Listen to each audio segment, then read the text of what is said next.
అనంతపురం జిల్లా కళ్యాణదుర్గం పట్టణంలో రైతులు ఆగ్రహం వ్యక్తం చేశారు. మొక్కజొన్న, వేరుశనగ, చిని రైతులను వే బ్రిడ్జ్ వ్యాపారి మోసం చేస్తారని ఫైర్ అయ్యారు. మోసపోయామని తెలుసుకున్న రైతులు వే బ్రిడ్జ్ స్థలానికి చేరుకుని పెద్ద ఎత్తున ఆందోళన చేశారు. తూకంలో భారీ తేడా రావడంతో వ్యాపారిని ప్రశ్నించారు. దీనిపై వే మిషన్ రిపేర్లో ఉందని చెప్పి రాత్రికి రాత్రే వే బ్రిడ్జ్ ఎత్తివేయడంపై సీరియస్ అయ్యారు. ఈ ఘటనపై రైతులు ఆందోళనకు దిగారు. షాప్ దగ్గర చేరుకుని తూకం మిషన్లు బయటపడేసి షట్టర్ మూసేస్తారు. ఆ తర్వాత నిర్వాహకుడు రామ్మూర్తిని పట్టుకుని పోలీసులకు అప్పచెప్పి కఠిన చర్యలు తీసుకోవాలని డిమాండ్ చేశారు.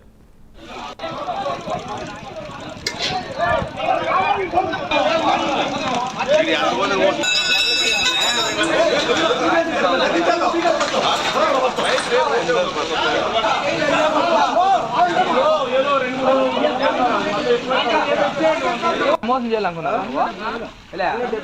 మోసం చేయాలనుకున్నా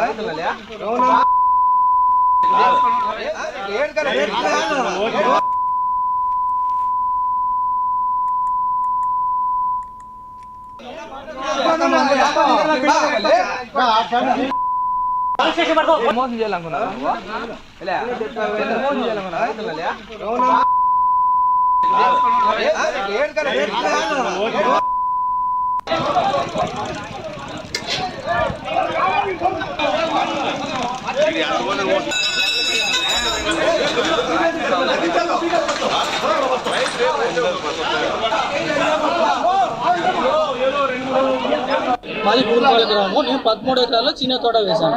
నిన్న కటింగ్ పెట్టి 2 బండ్లు నేను లారీ కోసుకొచ్చి కాటా వేస్తే ఒక కాట వచ్చి 20 టన్నుల 80 కేజీలు వచ్చింది.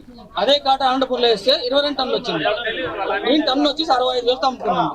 నాకు 2 టన్నులు నష్టపోతుంది. ఒక బండికే 3 బండ్లు అమ్ముకున్నాను. ఒక బండి కరెక్ట్ వేరే పోతే కరెక్ట్ వచ్చింది, వేరే పిచ్చకపోతే. దీంట్లో 2 బండ్లు వేసాను. 2 బండ్లు 4 టన్నులు రాసి వచ్చింది. 4 టన్నులకు గాను 65,000 లెక్కేసుకున్నాను.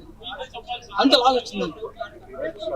ఈయన చాలా మోసం చేస్తాను. నక్కునే కాదు, చాలా మంది రైతులు చాలా ఒక నెల నుంచి బండ్లు తోలుతారు. రోజు 4 బండ్లు తోలుతాం కాంటాక్ట్. ఎంతమంది మా దగ్గర బయటపడింది. శ్రీలక్ష్మి వెంకటేశ్వర గురించి రామ్మూర్తి, రామ్మూర్తి పోలీసులు కంప్లీట్